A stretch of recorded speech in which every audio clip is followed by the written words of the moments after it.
What is up, guys? It's the Sound Alchemist, part of One Mind Syndicate, and today I'm back to talk about Warhammer 40k. In recent events, we've seen the Tau Empire get some new lore, more specifically focusing on their auxiliaries. Now, I know for the longest time, there was a Kroot mercenary codex that was kind of written by the fans, and then that got implemented with Kill Team Kroot, and now we have new Tau auxiliaries revamping themselves in the form of the Vespids. The Vespids have always been kind of an outlier when it came to the Tau, because they were just a unit that wasn't very good, so it was never really used. But now that we have new information on the Vespids, I want to go ahead and talk about a short story found within the Kill Team box set. So without further ado, guys, let's go ahead and dive into this 40k lore. Sha Sui Viorla Gamo sits at her control console within the belly of an Orca dropship. She shares the space with 6 other Vespid team handlers. Each one is hunched over their own console in a padded seat, their intense expressions underlit by the dapped glow of their instruments. They speak steadily, their murmuring streams of commands overlapping one another. Handlers are spared the distraction of the world around them so that they can focus on one thing that matters: their teams. The Sha Sui team handlers aboard the Orcas are strategic oversight officers for the Vespid soldiers, the Malcor in the Tau tongue, deployed onto the Guela world below. Additional team handlers are currently in reserve. Their consoles are synced to those of the active teams, ready to take over should the foe get lucky enough to shoot one of the Orcas down. No Vespids are to be left without a handler. Their role in aggressively screening the ongoing operations around the colossal Guela cannon is too vital to be left to chance. Between her instruments and screens, the image feeds that dance to the haptic choreography and the auditory and visual information flowing to her headset, Sha Sui Gamo has all the intelligence she needs to direct her team on high.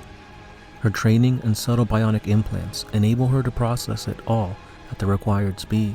Malcor are remarkably different to that of the Tau in almost every way. They form the jerky haste to their motions to their sudden and sometimes inexplicable whims, and the esoteric way in which they view their surroundings. The communication helms worn by their strain leaders translate communications back and forth between their handlers and the Malcor. The process is further aided by the diligent MV-44 oversight drones attached to each team. For all of this, Gamo has worked hard to keep it up. She's extremely familiar with the Malcor of Void Flare team, having worked with them for 6 combat missions, and is coming to realize that this job will never get easier. Her Vespids are relentlessly aggressive, even compared to the traditionally hot-headed Tau of the Viorla Sept. Their predatory impulses must be constantly reined in. One moment they are frantic with the need to act, the next so deathly still that the Gamo has feared more than once that her instrumentation has frozen. When they fire their weapons en masse, the gun's radiation hampers even the hardened technologies of the Earthcast. The effect can leave Sha Sui Gamo twinning her fingers in an unconscious gesture of the warrior blinded until the data is fully restored. She is forming this gesture now, eyes flickering across jittering screens before refocusing on the glow display of her headset. VF1, she says, through her communication pickup, into a radiation storm of static.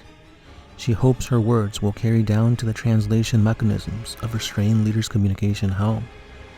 VF1, status report. No answer, but the fire crackle of interference. Gamo checks the last positional feed beamed up to her oversight drone. MV-44-3 has shown her that the Malcor of her team has spread out through a pair of blast-ruined Guela buildings, overlooking a road with a team of enemy soldiers advancing on it. Gamo had issued the order to fire when the enemy were in optimal range, knowing a temporary blackout might result. Now she must wait and trust to the Tau Va that her team may not have been spotted or lost cohesion without her oversight. The fighting on the surface have been raging for almost 2 full decks, timed from the moment that the first Guela dropships hit the aerial screen. The element of surprise, coupled with the power of neutron weaponry, had seen an impressive number of Guela aircraft blasted from the skies. However, the elite drop troops who spilled from those aircraft had responded with greater speed than any of the Tau handlers had expected. Several Malcor teams were mauled as they drove after them, their handlers having hoped to finish the enemy off before the Guela could once again regain their cohesion. Gamo had held her Void Flare team back, having learned all she needed of this enemy after losing 2 of her Malcor seeking to board the wounded dropship. The way the Guela officer had hurled himself upon the VF-6, the 2 of them tumbling into the merciless ground. Only the Guela had gotten back up, injured by his fall, but seemingly unstoppable. That had been enough to convince Gamo to command her team to hold off, pulling back closer to the cannon amidst the cover of the ruins. She had directed them in a series of feints and counterattacks, since driving back the Guela teams attempting to push forward to reach the cannon on foot. A musical chime through Shasui Gamo's headset alerts her to contact restored with the MV-44-3. Data flows again. Overhead footage from the drone updates like time winding forward at triple speed, showing her wireframe and heat signature representations of Void Flare team punishing the Guela in a one-sided gunfight. Gamo watches her Shade Strain, VF3 on her team roster, employ their stealth camouflage to flirt behind the Guela and rake them with fire from behind. She observes the team's Skyblast and Long Strike raining death upon the enemy, leaving several fallen. As the data streams resync and her Strain Leader's communication glyphs turn from steel gray to active gold, Gamo sees the Guela are retreating and her Malcor are giving chase from on high. VF1, status report, she repeats, relieved but not liking the feel of the situation. What comes back on her is not her actual voice of the Vespid, but that would not translate in any meaningful form that her senses can process. Instead, an artificial voice emerges from her headset, its tones melodious yet mechanically clipped, the communication helm's best approximation of the wearer's meaning. Shasui, restoration, gladness, victorious assertion, Hertz minor, pursuit, desire. Shasui Gamo is used to interpreting such communications by now, the Strain Leader's reports becoming more and more like a stream of consciousness during the heat of the battle.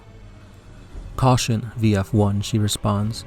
Gamo's fingers dance over her controls as she sights fresh relocation glyphs onto the tactical map, showing the Strain Leader where she wants him to direct his troops. Remember, your commitment to the Talva. Set aside the desire for the hunt and hold your positions. We are not here to pursue these enemies, only to rebuff the advances for as long as we can. Gamo wishes she could reinforce her words with the appropriate gestures. Without them, she feels the frustration of stunted and strained communication all the more. Understanding, regretfulness, acceptance, and pride comes from the Strain Leader's response. As MV-44-3 skims in an arc over the engagement zone, Shasui Gamo sees her team break off their pursuit, with reluctant slowness in a couple of cases, and thrum through the air to the fresh positions relayed to them by VF1. Duration query, predation upon. The Strain Leader begins to ask, then cuts off, as a sudden rain of fire lights up Void Flare Team's right flank. The 2 Malcor not yet back into cover jerk into the air as laser blasts rip through their wings and burst their abdomens. Swarm Guard VF8 responds with an instinctive speed, darting towards the half-seen Guela that Gamo realizes must have encircled her team. The 2 Malcor not yet back into cover jerk into the air as laser blasts rip through their wings and burst their abdomens. Swarm Guard VF8 responds with instinctive speed, darting towards the half-seen Guela that Gamo realizes must have encircled her team while they were focused upon the enemies to their fore. VF8's flamer paints a vivid streak across the Shasui's hard light feed as it turns 2 of the ambushers into living torches. In the same instant, still brighter lights flare as a volley of plasma fire reaches out and swats the Swarm Guard from the sky. Great alarm, diminishing strain, hunt necessitate, sends VF1, the calm tones of the communication helm at odds with the sudden carnage erupting before Gamo's eyes. The Shasui's training comes to the fore, banishing notions of panic or dismay. The greater good demands sacrifice and victory. She will ensure one is not offered without the other to justify it. Again, Gamo's fingers dance over her controls. Fresh glyphs flash up on her tactical map, some showing confirmed enemy soldiers, others marking the position she wants her remaining operatives to move, and the routes she wishes for them to take. Gamo pauses for just a heartbeat as one of her displays shows a glimpse of the enemy leader, grim-faced, limping badly from his wounded leg, still alive despite his fall and the subsequent fighting. Not for long, the Sha Sui promises herself. Then she focuses again on her immediate duties. VF1, get your team to those positions. Maintain suppressing fire and stay low for cover. Trust me, valued ally, we are going to punish these damned Guela. And with that being said, that is the end of this small short story from the Kill Team box set that pits the Vespids against the Astra Militarum. So this is a very interesting story that we actually see the Tau working in tandem with the Vespid through like sensors and communication helms, and it seems that these communication helms aren't yet fully, I guess, made to converse uniquely with them. Ever since I believe it was 5th edition, we've had communication helms for the Vespid, and we thought they were means of mind control. But at least in this instance, we see that that's not fully the case. They are indeed communication helms that help them communicate and talk to one another, although not perfectly.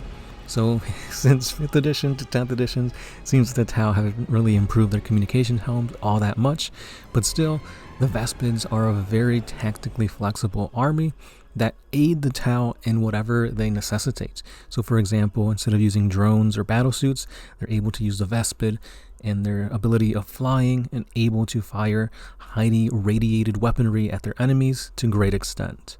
So that's all I got for today, guys. Let me know your thoughts down below. If you want more of these Kill Team battles kind of explained, let me know which ones I should look into. But if not, give me any and other topics to talk about. Thanks again for listening, guys. And as always, it's been the Sound Alchemist, part of One Mind Syndicate. And I'll be seeing you guys in the next one. Peace.